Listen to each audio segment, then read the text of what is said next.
Hey, good morning. I'm John. Welcome to the farm today. Hopefully, I'm gonna explain to you how you can grow great tomatoes. So let's take a look, and that's what we're gonna do today. So a lot of people ask me how I grow nice tomatoes, and the big thing that you need is well, of course you need fertile soil, but you have to have acidic soil. And what I put in my soil to make it acidic is leaf compost.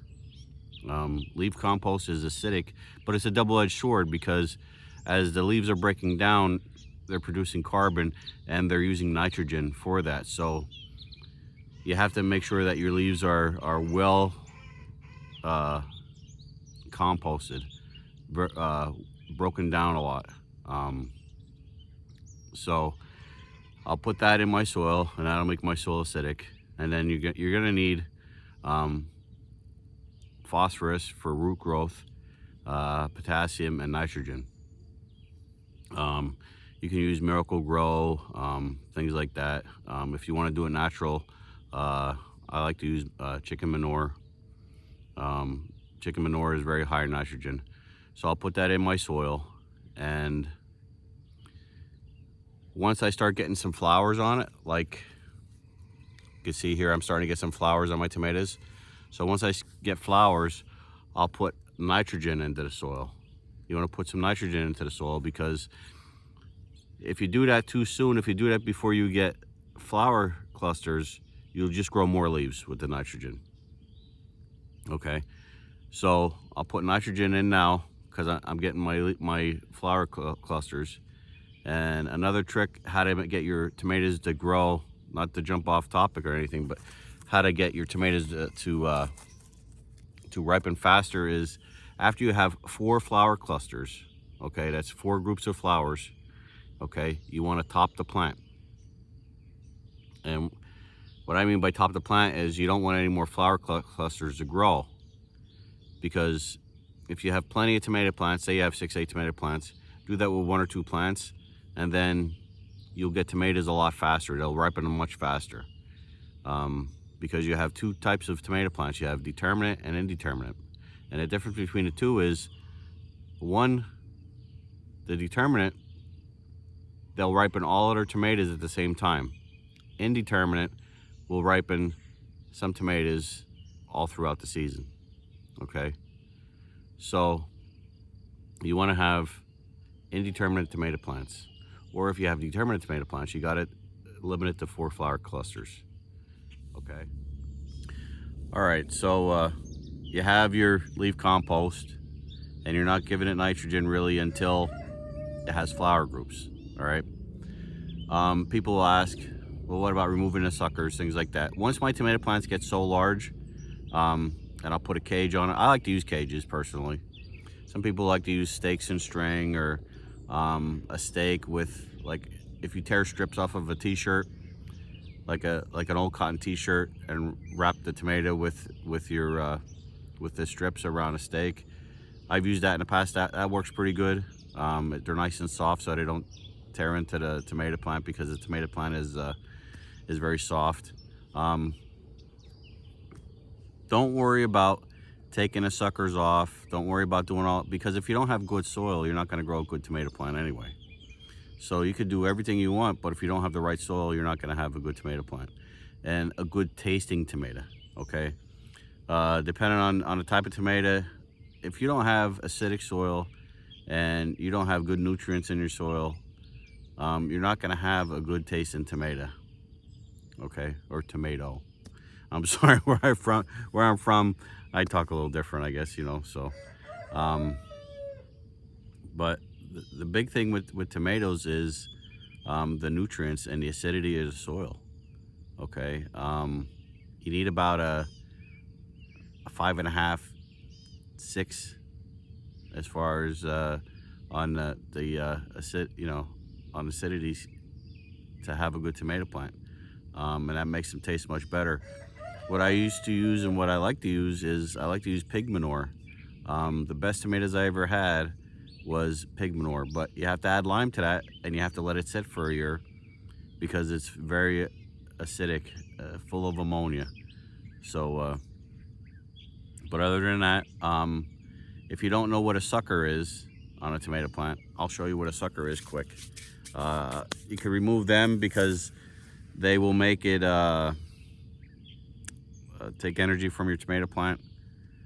I generally don't do that.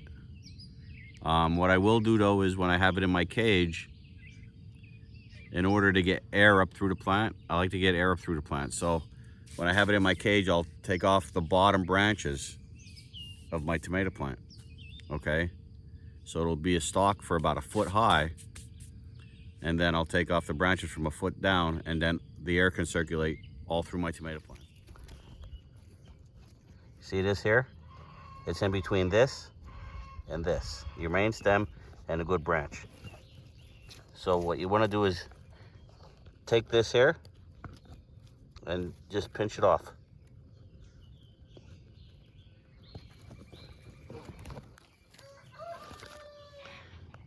Just pinch it off because it's not going to mount it to anything.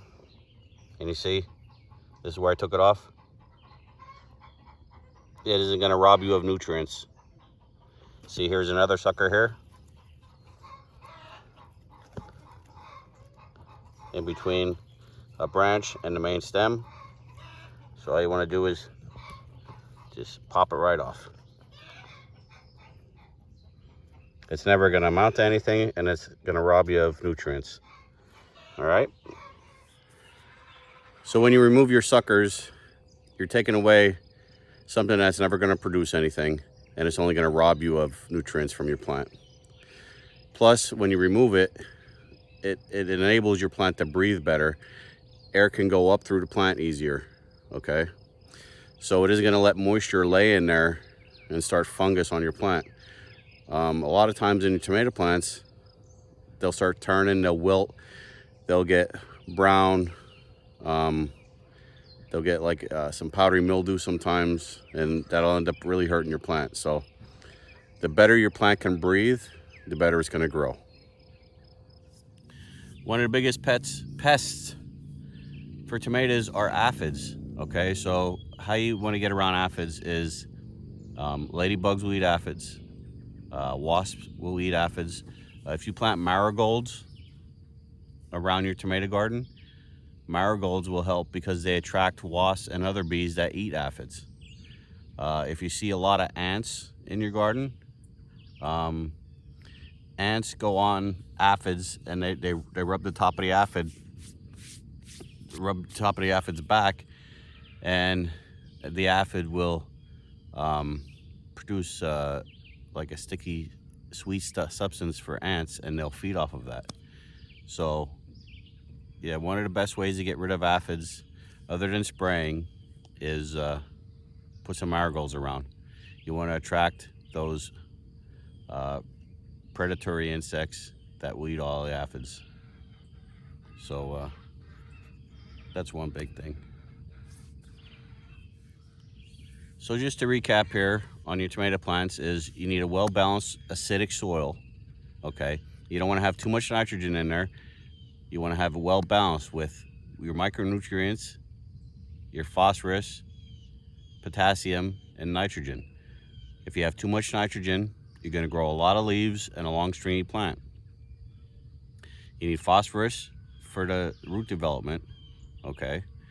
And when you get a good flower groups to 4, if you want to get your tomatoes ripen faster, well, after you get 4 flower groups, you want to cut the tops. You don't want any more flower groups, okay? Do that to 1 or 2 tomato plants and leave the rest go, and then you'll have tomatoes earlier, instead of a lot of people say they don't get their tomatoes until August. Well, that doesn't do any good for you. You want to have nice fresh tomatoes as soon as you can. So you want to plant an early variety, like an early girl, something like that. And then you want to have different varieties of tomatoes. When you have different varieties of tomatoes though, you got to realize that you're going to have cross-pollination. And what cross-pollination is say you have a mountain fresh and a big boy and an early girl. Well, the bee's going to go from flower to flower to flower, and it's going to cross-pollinate. So you're going to have the flavors and some of the characteristics are going to grow around each tomato plant. It's just like if you have peppers. say you have a bell pepper plant and you have a hot pepper plant, and you have them planted close to each other. They're going to cross-pollinate. You're going to have hot bell peppers, and you're going to have sweet hot peppers. Okay, so it's just something to think about when you're planting these different varieties. But if you don't have a lot of space, what are you going to do? So just remember, you got to have good fertile soil that's acidic, and you got to get air to your plant underneath, because if you don't have a lot of room and you're growing them close together, the big thing for the plant is it has to breathe. Okay, and spruce it up a little bit. Put some marigolds in. That'll attract wasps and predatory insects that will eat your aphids, and you should have a nice, good garden. If you have any questions or comments, just ask. I'll be sure to answer. I appreciate if you hit the like button, and if you want more content like this, hit the subscribe button. But I appreciate your time, and thank you. Have a good day. Bye-bye.